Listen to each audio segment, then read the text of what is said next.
This is your Monday Daily Delivery. I am Michael Rand. A lot of ground to cover today. Jim Souhan joined me in just a little while. He was in Augusta covering the Masters all weekend long and had some good reports from there. Happy to talk with him about that. Patrick Reusse will join me here in just 1 minute to talk about sale of the Timberwolves, talk about Twins implosion on Saturday and Sunday, and get to a little of St. Cloud State Huskies hockey as well, falling in the NCAA men's championship game. So good stuff coming up on this show. We're going to jump right into it because it's Monday and we got so much to get to. So here we go with Patrick Reusse. Patrick, it was a newsy weekend. A lot of things we expected to happen this weekend took place. You know, you had the NCAA men's hockey championship game. You had Twins series. You got all sorts of, events going on. The one thing, Patrick, that I didn't necessarily anticipate was Alex Rodriguez buying the Timberwolves. Well, your first thought, I guess, when you heard that on Saturday night. Well, I was wondering who the money guy was at first, because I'm sure Alex might have $100 million in the bank, but he's not buying a basketball team. This Marc Lore is am I pronouncing it right? I don't even know. That's right. But he's set up the Walmart e-sale operation, and apparently that's what he does. I wonder if there's other guys in on it too.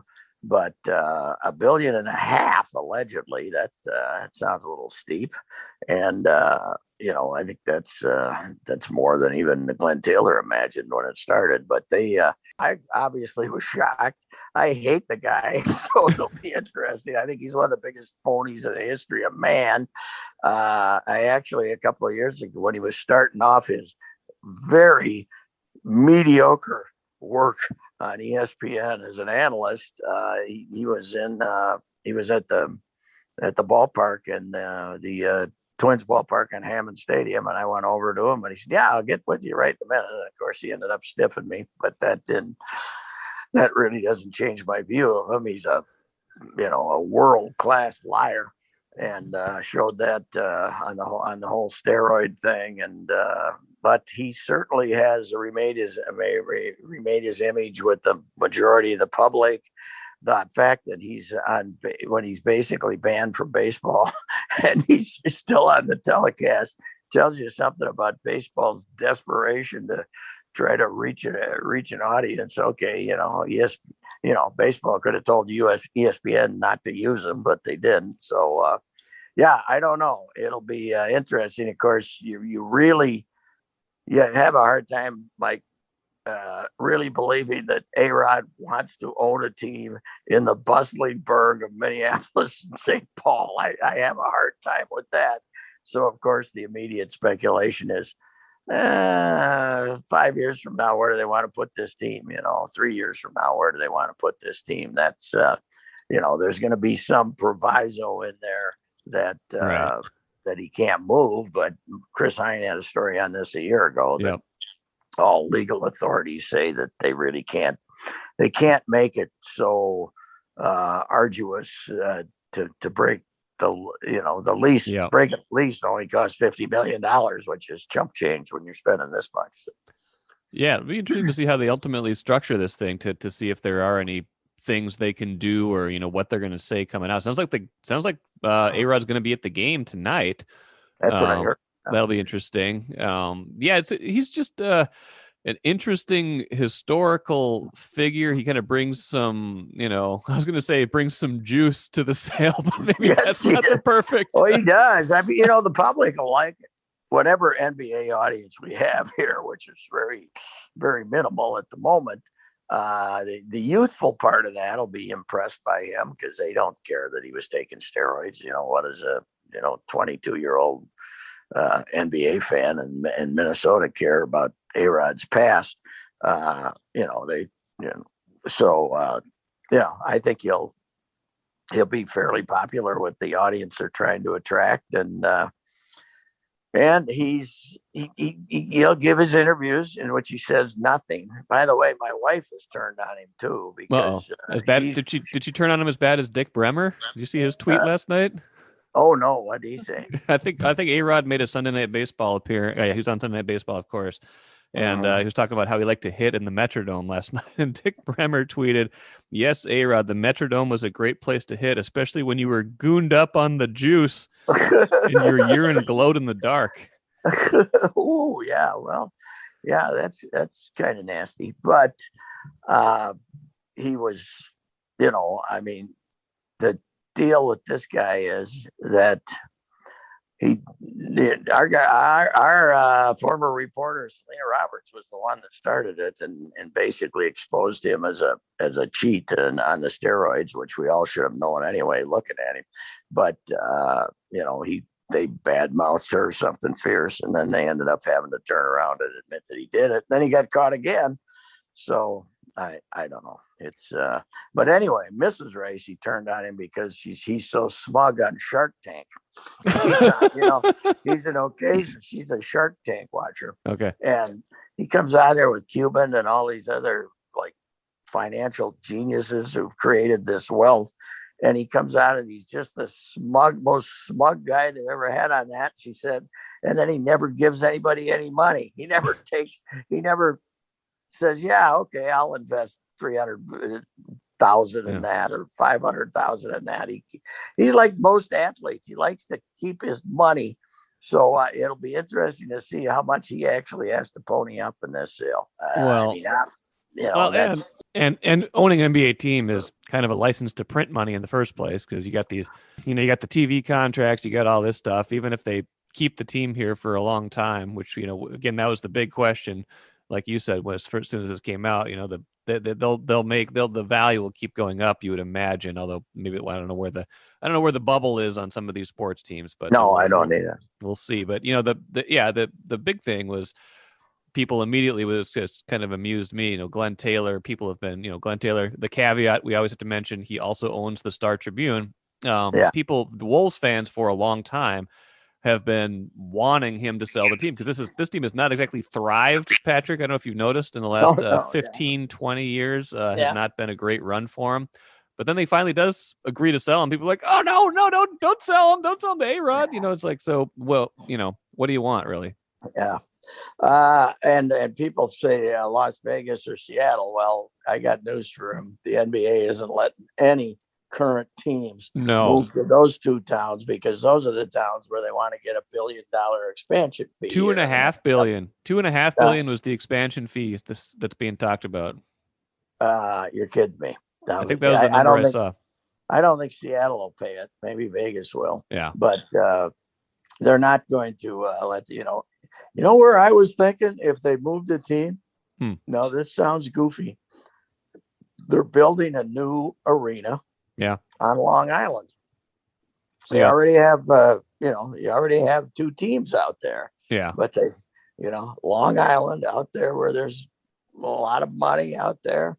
And, the Nets the hockey team is opening their new arena next year. Yeah. Who knows?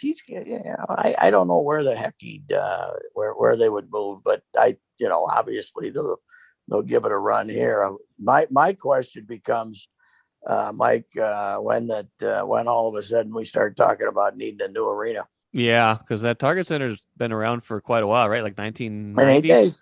And it looks nice now. They spent a lot of money and blah blah blah, but it's not a modern arena anymore. Right. So I don't know, but it certainly will create a lot of attention. Now we've tried to limit the jokes on how they're going to wait 2 years to take over as they learn the NBA how to run a NBA organization. These are not the role models at this point, but we'll see. I don't know. There is that said, despite the fact that they like to give up 140 points once in a while, virtually half the time, there is some hints of some talent here. Cat's playing probably the best he has since his early years. Yeah, and Edwards is the real deal, and we'll see how Russell fits the equation or not. But he's been pretty good. He's been been pretty good good as since he it's. came back. They were pretty good last night against the Bulls. I mean, that's not a great Yeah, team they beat, but that's a win's a win. I think they're 2-2 yeah. now since Russell came back. So Yeah, I mean, there's something more here. I like Edwards a lot because he's not intimidated by Cat. He's not right, intimidated by anybody he's playing with. He's going to get his 22 shots, and he doesn't. It's not like he's standing around being subservient to guys. He's going to show what he's got, and I kind of like that. I like that about him. They've had their share of busts here, Jared Culver, and yeah, it was terrible pickup. But it's nice to see. It's nice to see when you get the first pick. They got their stars are both number one overall. This was yeah, not like these are not like actual. Boy, hidden look at these gems. two. Boy, aren't we? Yeah, aren't we geniuses? We were smart enough to take the two best players in the draft. So, And Russell was number 2 in that Cat draft, was he not? I oh, think he that's was. right. That That's wasn't right. their pick, but yeah, he's the talent Yeah. they're building around 2 number 1s and a number 2. So it's a Yeah. pretty good place to start. Patrick, as part of the terms of the sale, I don't believe A-Rod gets to have any at bats against Alex Colomé, but I think he could probably still, I don't know, at least a double maybe off of Yeah. Colomé. That's not going well. Here's the stat for you of the day. Twins are 5-4. Went and looked at it. They have trailed for 10 innings all season. Yes. Yeah. Yesterday was by far the worst. I Yeah. mean, to have a 6-0 lead and Shoemaker's just rolling. And then after that, I don't know why they have invested in Colomé as the closer. No, Why is he specifically the closer? I don't know. It doesn't make I sense. mean, you got Taylor Rogers throwing twice as good as him. I mean, I assumed they were going to do it by committee, right? I did too. Yeah. Rogers would close some, he'd close some. Here's the guy. When I first read about him, and I remember Souhan wrote something about, how much better the bullpen should be. This is before spring training started. And I texted Jim and I said, or I messaged him. I said, he's a cutter guy and he's losing velocity. I said, when cutter guys start losing velocity, I get nervous about them. And and he said, well, that's a point. I mean, Phil Hughes, he was great, right? And then he lost velocity because he threw 80% cutters. And listen, when you throw a cutter and it sits in the middle of the plate, it's the same as a slider. You got to be, just because that ball's got some movement on it, if it's a movement that comes and sits in the middle of the plate, and now it's only going 91 or 92 miles an hour. I don't know. I didn't see it from the get-go, and now they've like a pitcher on the downturn, which he was when they got him here, a reliever on the downturn. Why they would have so much faith in him right off the bat is really surprising to me. But I guess they signed him, and they're geniuses. They're pitching geniuses. Josh Kalk and the boys tell them this guy's the answer. But I don't know. It's he doesn't come in and blow anybody away. I mean, No. He doesn't. It's lots of ground balls, and I don't know. Hansel's been better than him, and I don't know. It's I did look out today, by the way. J.A. Happ against the Boston team that has all of a sudden gotten out of its coma that they started the season with, and they're killing the ball. J.D. Martinez is what? Would he have 3 home runs on Sunday? 3 home runs Sunday. He's had an extra base hit in 8 straight games. And, and then the other thing is, what are we going to do with the big lunk? Yeah. Yeah, wow. I know it. It's like 3 for 34. There is nobody in baseball, if you're the other team and you need a strikeout, you'd rather see come to the plate than Miguel Sano. He's the other day when they were in the ninth inning, right? Trying to win the game in the ninth inning. Yep. And, I said that he was a 12.5 point favorite to strike out. And, it was, if you were in Vegas and you could have bet on the individual bat, I bet he would have been, I bet I bet you would have had to make bet 7 to make 5 that he was going to strike out. He struck out now. I saw Phil's note today, 23 straight games he's had a strikeout. Oh, yesterday it was on the dirt. I mean, he's got no chance. I don't know what you do.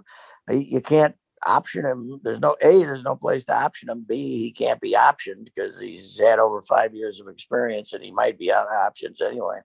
I don't know what you do, but he can't hit. He's ungodly terrible. Right? I don't know. I guess maybe we know now why Kirilloff was playing so much first base. But I mean, you got to spring. But can you just cut the cord from him? I don't know. I mean, what do you do? You're always going to be tempted by those hot streaks that he's been on before, and just the approach he had. What was it? What was his best year? Was it 17 or was it 19? Yeah. Well, he was going good there for a while, as recently as 19. But I don't know. He showed up. What was the year he showed up? Enormous, 18, right? Yeah, I think that's what it was. He's in, and right now he's 290 again. He's 285, 290. It's just, a man that size is not made to hit. No, yeah. Brett Howard's the only one. He can't get the bat to the ball. He can't catch up. And then, so now he's all screwed up trying to get out quick to hit the fastball. And then they throw him a breaking ball, and it's pathetic.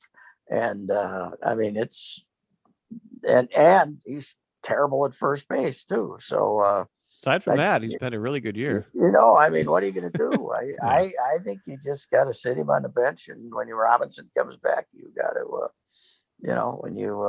when Donaldson comes back, yeah. Even if Robinson comes back, I don't even know who he is, but I hope you're not talking about Shane Robinson. If they get some guy named, I'd take Shane Robinson tattoos all over him right now instead of this guy. He's a embarrassment to baseball. I mean, it's brutal. And here's the bad thing is you paid him and you haven't paid Buxton, and Buxton's going to cost you what?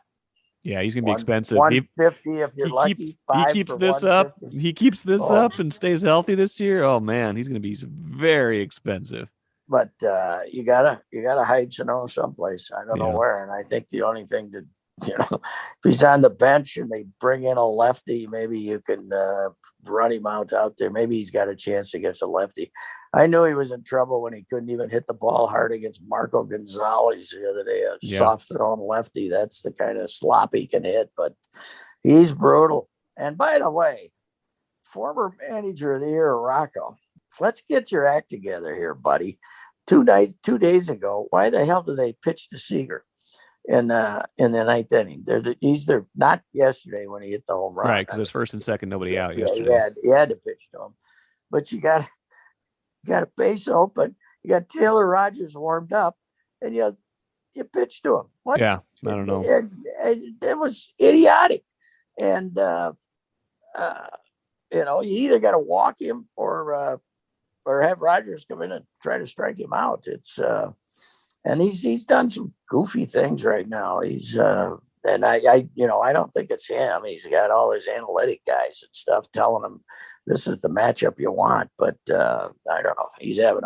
He's not off to a rousing start as a decision maker this year either. I don't think. No, I don't think so either. I think his best attribute has always been kind of more of his demeanor and his ability to kind of keep a team, from getting on a big losing streak. They've trying to keep a team from having anybody play 4 straight games. Drives me nuts. We were taunting and a little old-fashioned taunting in the press box when he went out to check on Kepler the other day. Get him out of there quick, hurry, come on. He might have a little back. He might have a little twitch in his back. Maybe he wants to belch. Get him out of there, Rocco. Come on. Right, come on. When he took a rise out because he had heartburn, I almost lost it. I'm not the old time play 162 guy like I sound like sometimes, but begging guys to come out of the game drives me crazy. So he's got 3 position players on the bench because they have 14 pitchers.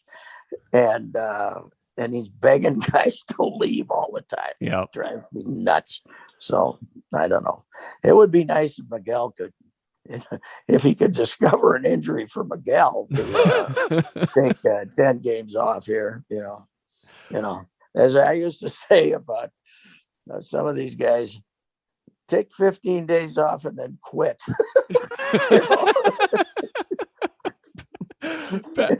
Patrick, the old DL days, Patrick, really, really quick before we get out of here, I got to ask you quick about your Huskies. They lost. That didn't go great. Great run. Get to the national title game, but the finish, unfortunately, couldn't finish it off. St. Cloud State. I don't think Minnesota had its best team in the finals. I think Mankato was the best team. You're probably right. St. Cloud, just the UMD got. I mean, Mankato let that lead get away right at the end, and then lost that game. But St. Cloud, I was surprised they beat Boston College, obviously, because they knocked them around. But this UMass team, I know they had one important guy out, but they were, from what I watched of the two games, they were the better team against both UMD and St. Cloud. So, that's, not a good look for the state of hockey. Though. No, we got three in the Frozen Four, but no champs. We got them outnumbered 3-1, and they end up winning the championship. So, the Huskies I don't think they were great. They've had better teams. Yep. And UMD was better than them, but they beat them, got to the final. So what the heck? I mean, it was weird just to have beat that bad. That's for sure. Yeah. Well, good stuff, Patrick. Appreciate you coming on Mondays as usual, and we'll see what next Monday has in store. There's always something that happens over the weekend that gives us plenty to talk about. All right, Jim. All right, take care. I'm Nyla Jean Myers, Senior Assistant Sports Editor at the Star Tribune. Thank you for listening to Strip Sports Daily Delivery. This work is made possible by our Star Tribune subscribers. For unlimited access to the articles mentioned in this podcast and our coverage of Minnesota sports from pros to preps, go to startribune.com/subscribe. Happy to be joined right now by Jim Souhan, who is in Augusta for the Masters. Just wrapped up Sunday, of course. Hideki Matsuyama becomes the first Japanese man to win the Masters. Jim, welcome, and talk me through the historic nature of his run right off the bat, please. Well, the big history here is he's the first Japanese man to win a major, and that would be a big deal no matter who won from what country or whatever. But Japan really loves golf. And I mean, really, the two most popular sports over there are baseball and golf. And they've had baseball players come over here and win World Series and be be big stars. In fact, Matsuyama was saying that his favorite athletes have been baseball players, including Kenta Maeda with the Twins. But they hadn't had anybody break through. And Matsuyama, he was low amateur at the Masters, 10 years ago. And then he really became a star pretty quickly. He was a top of the world player. He was winning some big tournaments. He hadn't won in 4 years here. So for him to kind of come out of nowhere and hold it together and have that incredible back nine on Saturday, and then deal with all the nerves that he admitted to on Sunday and win, not only playing for himself, but also playing for his country. This is one of the more historic Masters victories we've seen in a while. Of course, I say that Tiger winning 2 years ago, that was pretty big too. But this is one of the more significant Masters victories in recent memory. You made a baseball reference. He closed only slightly better than Alexander Colome today, but he did enough to get the win. So talk me. He admitted to those nerves, and it got dicey. I thought it was going to get even closer. I started watching a little bit more intently, when the gap closed from 4-2. Was that on 14? I believe that Xander had cut it to, but then all of a sudden Xander hits the triple bogey and you're thinking, okay, it's over. How did he kind of manage to at least hold it together enough? Well, and it's fascinating too, because you look back on this back nine for the top players and say, man, if Xander doesn't make a triple and a double, right, he wins the tournament. If Zalatoris makes one more putt, he's in a playoff. And they all know that. but they also, that's the thing is that like Xander hitting the ball in the water in 16. Well, it's easy to say now, well, how could you go for it there? If you just played safe. Well, but he didn't know, he didn't know that. And Matsuyama, he has his worst shot of the day. So he really seized the tournament on Saturday with a brilliant 5-iron that set up his eagle on 15. And that's, that sets up the great back nine. That gives him the big lead to sleep on, gives him the 4-shot lead going into Sunday. Well, today, he's not that much farther back. He's like 7-10 yards farther back. He goes 4-iron, and he hits it too good. And that's the nature of golf. That's why this game is so maddening. He hits it too good. It goes way over the back. It goes in the water. And all of a sudden, on a hole that he should be making birdie, if not having an eagle putt, he's scrambling. Right. And Xander's catching up. So, fascinating stuff. But I will say this. He did what he had to on the last 3 holes. He hit it, safely on the 16 green. 17, he hit 2 great shots and made a routine par. And then 18, the key was, that's a tricky driving hole, especially if you're under pressure.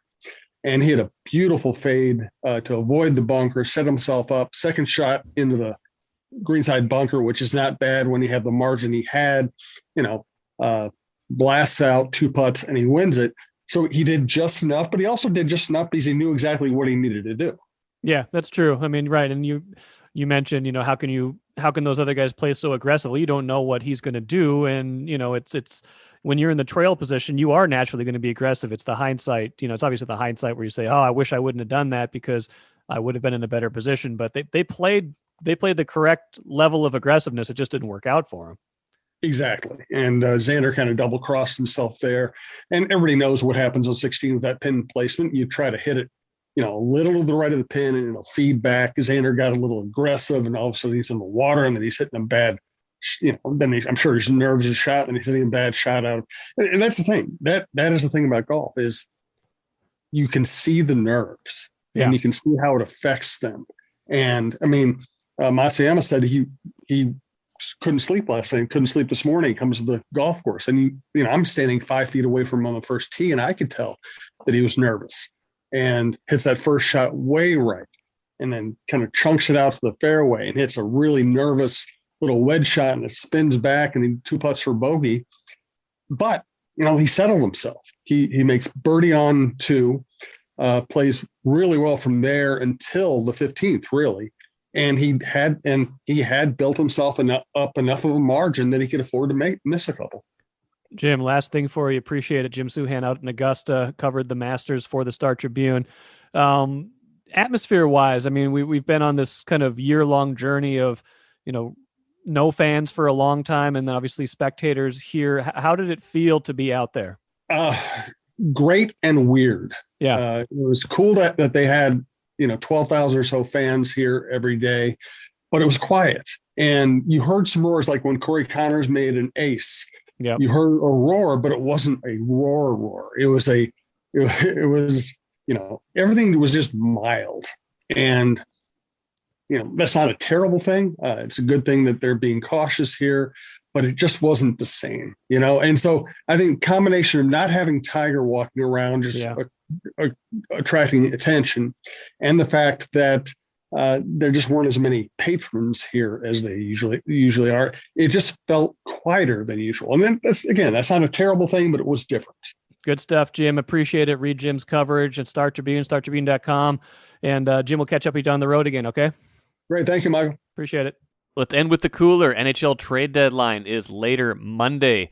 Today. Doesn't sound like Wild is up to much, despite my pleas that maybe Zach Parise and the Wild need to break up. Sounds like they're going to do the old, we're going to improve from within, get some players back from injury. The big one would be Marcus Foligno. Maybe he'll be back as soon as tonight when they play again against St. Louis, a big stretch of games against the Blues. But, the big 9-1 loss the other day, better the other day after that, but still a 3-2 overtime loss.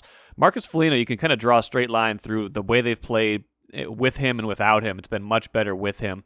Doesn't seem like the kind of player that should be that impactful necessarily, doesn't score a ton of goals, but one of those kind of glue guys that Sarah McClellan has described on the show before that kind of holds everybody accountable, holds everybody together. So we'll see if he is able to kind of give them the same jolt that a trade might, because it doesn't sound like a trade is going to happen. Thanks for joining me here today on Daily Delivery. That will do it for now. Dave Thorson, new Gophers men's assistant basketball coach, is expected to be on Tuesday's show to talk through a whole bunch of stuff. Longtime De La Salle coach, was out at Colorado State before this, so excited to hear from Dave and what he has in store with Ben Johnson on that staff. Thanks for listening today. Subscribe to Star Tribune, startribune.com. Subscribe to this podcast, and we will see you again on Tuesday.